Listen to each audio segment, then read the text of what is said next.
Hlboko pod nami, kde svetlo hasne a voda je cudzia, žije pekelný kalmár upír. Je to tvor s menom z nočnej mori, no má skutočné triky na prežitie. Desí plášťom a obrovskými očami, zdá sa byť odinakiaľ, no je obyvateľom oceánu. Zabudnite na morských titánov, tento kalmár meria pod 30 cm. Vyzerá však ako netvor z temnoty a správa sa zvláštne. Namiesto atramentu vypúšťa chladne svietiaci slis.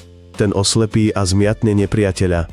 Jeho blanité ramená sa zložia do čierneho dážnika. Čo vyzerá ako démon, je tichý majster prežitia tam, kde takmer chýba kyslík. Ak si pozrieme pekelnú vampírovú chobotnicu bližšie, bude to desivé aj zvedavé zároveň. 8 ramien má spojených blanov do jediného plášťa.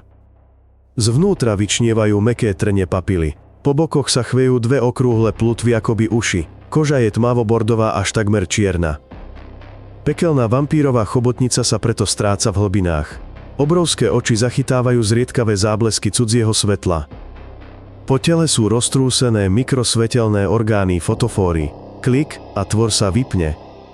Klik a znova sa trblieta. Je ako maličký maják v nočnej vode. Upírovka hrozna žije v zónach s minimum kyslíka. Ryby sa tam boja ísť, preto ju volajú mimozemská. Šetrí každý pohyb. Srdce mu bije pomaly. Svaly má mäkké. Metabolizmus je utlmený. Namiesto aktívnej poľovačky vypúšťa dve tenké zaťahovacie vlákna. Nimi zbiera morský sneh, vločky organiky, zvyšky medúz a kôrovcov. Pri ohrození sa skrúti do ananásu. Prevráti si plášť, skrie hlavu, vystaví trne.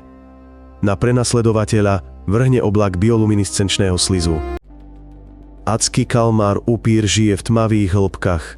Sú to tropické a mierne oceány. Ležia stovky metrov pod hladinou, tam je chladno a ticho.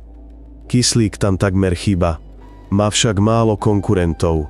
Kalmár upír sa vznáša takmer nehybne. Plutvy rozprestrie ako padák.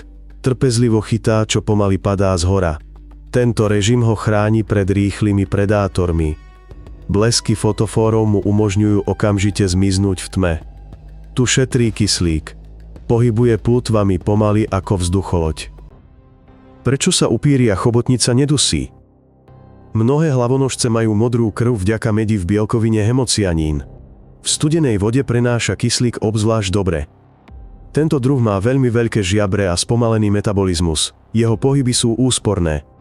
Preto upíria chobotnica žije tam, kde sa iným nedarí. Svetlo vydávajú fotofóry. Minilampy spúšťajú chemickú reakciu. Krátko blikajú a maskujú siluetu. Vyzerá to ako trblietavý morský sneh.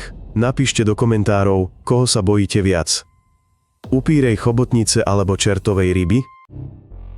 Pekelná chobotnica vampír nepije krv a neútočí na ľudí. Loví len zriedka, takže jej meno je klamstvo. Latinské infernalis sa na ňu prilepilo pre temný plášť a červenkasté odtiene.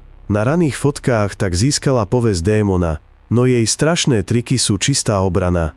Patrí sem ananasová póza, svietiaci slis a náhle zhasnutie fotofórov. Potom doslova zmizne pred očami. V hlbinách volí pekelná chobotnica vampír skôr skrytosť ako boj. To funguje lepšie ako akákoľvek sila. Vampírová chobotnica z pekla bola opísaná pred vyše storočím. Jej správanie pomohli pochopiť až hlbokomorské roboty a kamery. Vedci si všimli zasúvateľné vlákna namiesto bežných dlhých chápadiel. Natočili, ako vampírová chobotnica nimi prečesáva vodu. Prekvapením bola jej strava. Namiesto lovu filtruje morský sneh. To je ideálne pre hlbiny. Je to jediný žijúci zástupca svojho rodu. Táto prastará vetva hlavonožcov prežila dodnes. Chobotnica z pekla znie hrozivo, ale vampírová chobotnica je pozemský tvor. Prežila svet chladu a tmy. Ešte sa vrátime do hlbín. Ukážeme vám ďalšie stvorenia. Toto je kanál Pozemské tvory. Prihlás sa na odber. Uvidíš ďalšie desivé objavy. Ahoj!